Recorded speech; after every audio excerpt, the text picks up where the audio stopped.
trials and tribulations, what Louis Armstrong sang as a question to the cosmos, "What did I do to be so black and blue?" Major dares to articulate the social politics of the varied hues of skin color within the black community, highlighting complexities, especially among the women folk, and quickly moving on like glancing blows of insight. Yeah, just troubling the keys.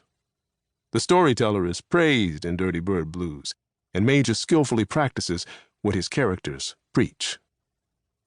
Undeniably, at the heart of storytelling is ritual. At first it seems that drinking Old Crow is the only path to blues lore, but man may also feel he is undermining himself through a slow kill, that a godsend is his wife, Cleo, and daughter, Karina, their familiar love and strength. Yet his friendship with Sally is based on their daily cavorting with the dirty bird, as if a communion ritual by two serious drinkers. The secondary characters in Dirty Bird Blues humanize the earthy landscape of this novel. We think we know their thoughts. The blunt descriptions of characters become the book's raw poetry. They are real. Man surveys the mental and physical terrain as if to know is a survival mechanism. The reason for his questing gaze through lyrics is almost a mystery until near the end of the novel, so well placed. Racial slurs throughout Dirty Bird Blues are taken for granted. Verbal assaults seem accepted reality until a flashback pulls everything together, with man's family slinging verbal arrows, a duel of children against children. His acute memory recaptures a life-shaping moment when he overhears his uncle Aloysius saying to his father, Quincy, that Manfred is ugly because he's black. His father does not seem appalled by his brother's insult. Hereupon, given man's propensity for posing questions in his lyrics, the reader may wonder if he ever questions why his father, Quincy, so often beats his mother, Charity, if it has anything to do with the hue of her skin. Hadn't man and his older brother Billy fought their father to defend their mother? But time has passed. Billy was sent off to Korea. The reader wonders, is Billy, brother and savior, alive or dead? Yes. Perhaps Manfred's blues began when he was a boy, when his cousins, Nana and Nettie, who were bigger than him, took a cue from their father, Aloysius, and began their rehearsed ridicule. He remembers Nana saying, "We got pretty light skin." Man recalls succinctly each put-down and gesture.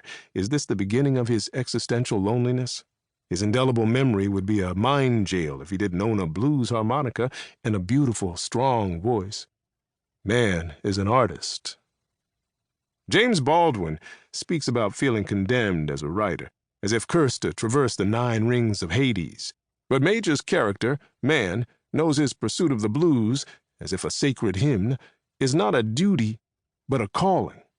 The only way he can survive what he witnesses as a black man. His psychic reckoning is to hone his chops, creating lyrics that jive, and at times even summon laughter. His weekend gigs at the Palace are almost spiritual. Major lets his characters speak language he has perhaps heard in life, and at times he even lets them condemn themselves. He does not wipe downfalls clean from the slate. When the young men on cleanup crew are playing the dozens at Sears during the night, he does not diminish the harsh reality of their put-downs and outlandish behavior risen out of self-hatred. This blues novel exposes social and psychic turmoil in corners of black America, the pathos passed down through generations. The friendship between Sally and Man grew shaky when Man stopped drinking whiskey and switched to coffee or soft drinks. It wasn't long before they got into fisticuffs, and after the bloody fight ended, they stayed apart from each other. One day, unable to bear the silence any longer, Man goes searching for Sally. He has to make things right between them. But he learns that Sally has returned to Chicago. Multidimensional and experiential in its structure, Dirty Bird Blues is steadfast in its focus and spirit, propelled by the protagonist's quest.